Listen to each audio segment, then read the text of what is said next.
ভারতের মুকুটে এবার যুক্ত হলো নতুন পালক। কালকে অয়েল ইন্ডিয়ার পক্ষ থেকে ঘোষণা করা হলো যে আন্দামান বেসিনে ভারত নতুন করে ন্যাচারাল গ্যাস ডিসকভার করেছে। অর্থাৎ ভারতের এনার্জি সিকিউরিটির চরম পর্যায়ে পৌঁছে যেতে শুরু করছে ভারত, এবং যা নিঃসন্দেহে আন্তর্জাতিক স্তরের কাছে এক চমকে যাওয়া বিষয়।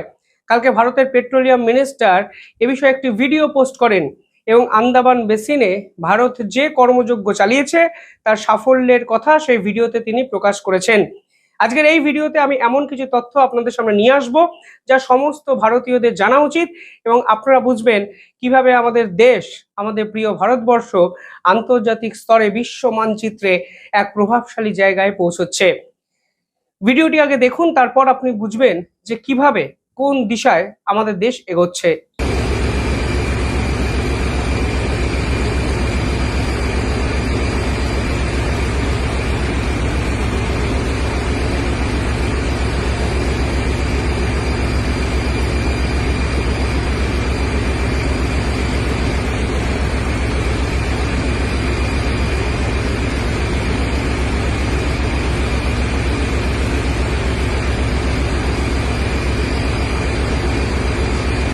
কালকে অয়েল ইন্ডিয়ার পক্ষ থেকে ঘোষণা করা হয়েছে যে আন্দামান বেসিনে বিজয়পুরম 3 ওয়েলে ন্যাচারাল গ্যাস ডিসকভার করা হয়েছে।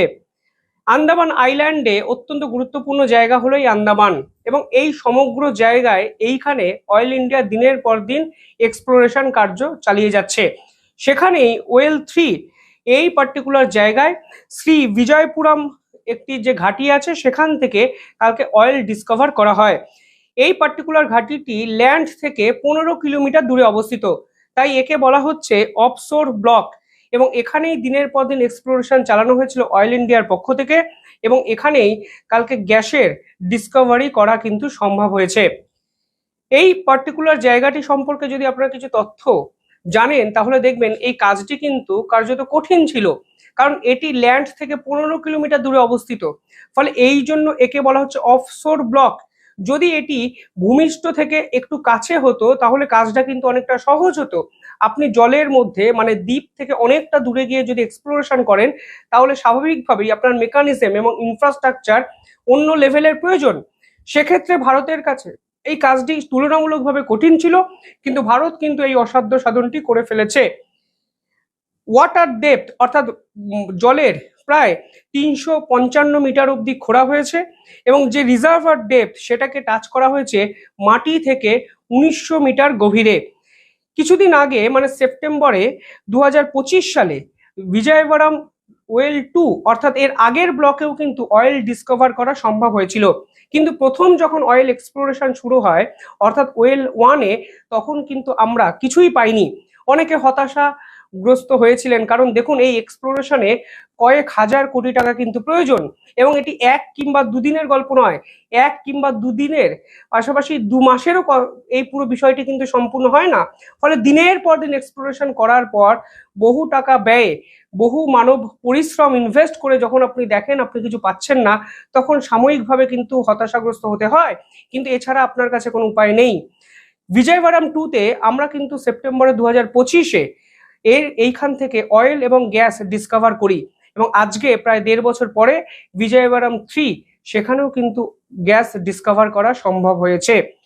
বিজয়বাড়াম 2 ওয়েলের যখন ডিসকভারি হয় তখন সেটি ল্যান্ড এরিয়া থেকে 17 কিলোমিটার দূরে সেটা কিন্তু অবস্থিত ছিল, এবং ওয়াটার ডেপথ অর্থাৎ মাটির তলায় প্রায় 295 মিটার খোঁড়া হয়েছিল, এবং ড্রিলিং খোঁড়া হয়েছিল প্রায় 2650 মিটার। এবং সেখানে যে গ্যাস পাওয়া যায় সেখানে আমাদের জিওলজিস্ট যারা আছেন তারা সেখান থেকে সেই কম্পাউন্ড থেকে প্রায় 87% মিথেন কিন্তু পায়। ফলে কনফার্মড হয়ে যায় সেটি কমার্শিয়ালি ইউজের জন্য যথেষ্ট, এবং কার্বন কিন্তু কনফার্ম হয়ে গেছিল সেদিনই। ফলে এটা কিন্তু খুব ইম্পর্টেন্ট একটা বিষয়, সব গ্যাস কিন্তু আপনি কমার্শিয়ালি ব্যবহার করতে পারবেন না। ফলে এইখানে কত পার্সেন্ট মিথেন আছে, আদার্স কি কি কম্পোনেন্ট আছে সেটা কিন্তু ইম্পর্টেন্ট হয়ে যাচ্ছে। ফলে ওয়েল 2 এর পাশাপাশি ওয়েল 3 দুটো জায়গাতেই ভারত কিন্তু সফলভাবে গ্যাস উৎপাদন করতে সমর্থন হলো। এই আন্দামান বেসিন এটা অত্যন্ত গুরুত্বপূর্ণ একটি জায়গা।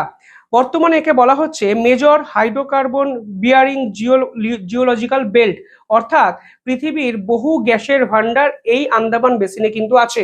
বর্তমানে মায়ানমার, ইন্দোনেশিয়া, থাইল্যান্ড এই জায়গাটিকে বিভিন্ন ক্ষেত্রে ব্যবহার করার চেষ্টা করে। অতীতে ভারত যে সকল জায়গা থেকে গ্যাস পেয়েছিল তার মাত্রা কিন্তু অত্যন্ত কম ছিল, যেমন মুম্বাই, কৃষ্ণা গোদাবরী বেসিন, আসাম, রাজস্থান। কিন্তু আন্দামান বেসিনেও এই ধরনের গ্যাস পাওয়া যেতে পারে এ কিন্তু ভারত ছাড়া এর আগে কখনো কেউ ভাবেনি। ফলে এটাকে নিউ এরাও কিন্তু বলা যেতে পারে। এই পুরো প্রক্রিয়া কিভাবে ভারতকে সাহায্য করতে পারে? দেখুন, এনার্জি সিকিউরিটি অত্যন্ত গুরুত্বপূর্ণ একটি বিষয়। এই মুহূর্তে ভারত প্রায় 85% ক্রুড অয়েল ইম্পোর্ট করে, 50%-এর উপরে গ্যাস বহির দেশ থেকে ইম্পোর্ট করে, এবং পেট্রোলিয়াম জাতীয় প্রোডাক্ট বাইরে থেকেও কিন্তু আমদানি করা হয়। ফলে এই মুহূর্তে ভারত যদি নিজের একটা রিজার্ভার তৈরি করতে পারে বা তার খোঁজ পায়, তাহলে কিন্তু এনার্জির উপর আস্তে আস্তে বহির্বিশ্বের উপর ডিপেন্ডেন্সি কমবে। এক্ষেত্রে ভারতের একটি পলিসির কথা বলতেই হয়। এর আগে কিন্তু পলিসিটি অন্যরকম ছিল। সেই পলিসির নাম OALP। এই OALP এর পুরো কথা হলো ওপেন অ্যাক্রিয়েজ লাইসেন্সিং পলিসি। অর্থাৎ এখানে ভারত বিভিন্ন কোম্পানিকে বলে দেয় যে আপনারা ভারতের যে কোনো জায়গায় এই এক্সপ্লোরেশন কার্য চালাতে পারেন যেখানে আপনাদের মনে হচ্ছে গ্যাস বা অয়েল রিজার্ভ আছে। এর আগে ভারত নির্দিষ্ট জায়গা ডিসাইড করে দিত, সেখানে এই কোম্পানিগুলোকে এসে তাদের মেকানিজমকে ইনস্টল করে সেইখানেই তারা উত্তোলনের কাজটি করতো। ফলে কিছু ক্ষেত্রে এই সম্ভাবনা, মানে তেল বা গ্যাস পাওয়ার সম্ভাবনা কিন্তু কমে যেত। এখানে কোম্পানিগুলোই নিজেরা যেখানে মনে করে এক্সপ্লোরেশন করা যায় সেইখানে কিন্তু এই এক্সপ্লোরেশন কর্মকাণ্ড চলে, এবং অয়েল ইন্ডিয়া কিন্তু এক্ষেত্রে আন্দামানকেই সেক্ষেত্রে বেছে নিয়েছিল। ফলে ভারতের এই পলিসি শিপমেন্টটাও এনার্জি সিকিউরিটির জন্য অত্যন্ত গুরুত্বপূর্ণ হয়ে যাচ্ছে। এই পার্টিকুলার জায়গাটা জিও পলিটিক্যাল সার্ফেসে অত্যন্ত উল্লেখযোগ্য এবং গুরুত্বপূর্ণ। প্রথমত স্টেট অফ মালাক্কা এই অঞ্চল থেকে কিন্তু সরবরাহ হয়েছে গেছে। এই জায়গা থেকে প্রায় 1/3 অফ গ্লোবাল মেরিটাইম ট্রেড কিন্তু কন্ট্রোল হয় আন্দামানের পাশ থেকে। ফলে এই জায়গায় যদি ভারতের প্রভাব বাড়ে তাহলে ভারতের মেরিটাইম প্রেজেন্স বাড়বে, চীনের ডমিনেশন কমবে, স্ট্র্যাটেজিক ইনফ্রাস্ট্রাকচার ভারত আরো বিল্ড আপ করতে পারবে। আন্দামানের মতো একটি জায়গাকে একঘরে করে আর রাখা যাবে না। ভারত তার নিজস্ব দরকারে কমার্শিয়াল ইউজ করার জন্য এই জায়গাকে অনেক বেশি আধুনিকরণ করবে। ফলে এই জায়গার প্রভাব ভারতের বাড়বে। দ্বিতীয়ত এনার্জি সিকিউরিটি, তা অত্যন্ত গুরুত্বপূর্ণ একটি পয়েন্ট, কারণ ভারত শুধু নয় গোটা বিশ্ব এই মুহূর্তে এনার্জি নিয়ে রীতিমতো চিন্তিত, এবং স্ট্রেট অফ হরমুজে এই উদ্ভট কর্মকাণ্ডের পর এনার্জি সিকিউরিটির জন্য সব দেশ নিজেদের মধ্যে মতো স্ট্র্যাটেজি বিল্ড আপ করছে। ঠিক সেখানে ভারত যদি নিজেদের দেশে এই ধরনের গ্যাস রিজার্ভারের ডিসকভারি করে তাহলে নিঃসন্দেহে ভারত কিন্তু আন্তর্জাতিক স্তরে আগের থেকে আরো এক ধাপ প্রভাবশালী হয়ে যাবে। এবং 4 নম্বর হলো ইন্দো প্যাসিফিকে ভারতের ইনফ্লুয়েন্স কিন্তু অনেকটা বাড়বে। অর্থাৎ সব মিলিয়ে সাধারণ চোখে এই একটি গ্যাস ডিসকভারি ভারতের জন্য বিজনেস ওরিয়েন্টেড জায়গা থেকে ভালো হয়তো অনেকে ভাববেন, কিন্তু এর পিছনে কিন্তু জিওপলিটিক্যাল একাধিক অ্যাসপেক্ট আছে, এনার্জি সিকিউরিটি রিজন আছে, মেরিটাইম প্রেজেন্সও কিন্তু ভারতের বৃদ্ধি করবে। অর্থাৎ এক ঢিলে এখানে ভারত টোটাল 1 2 3 4 পাখি মারলো, তা কিন্তু পরিষ্কারভাবে বলাই যায়।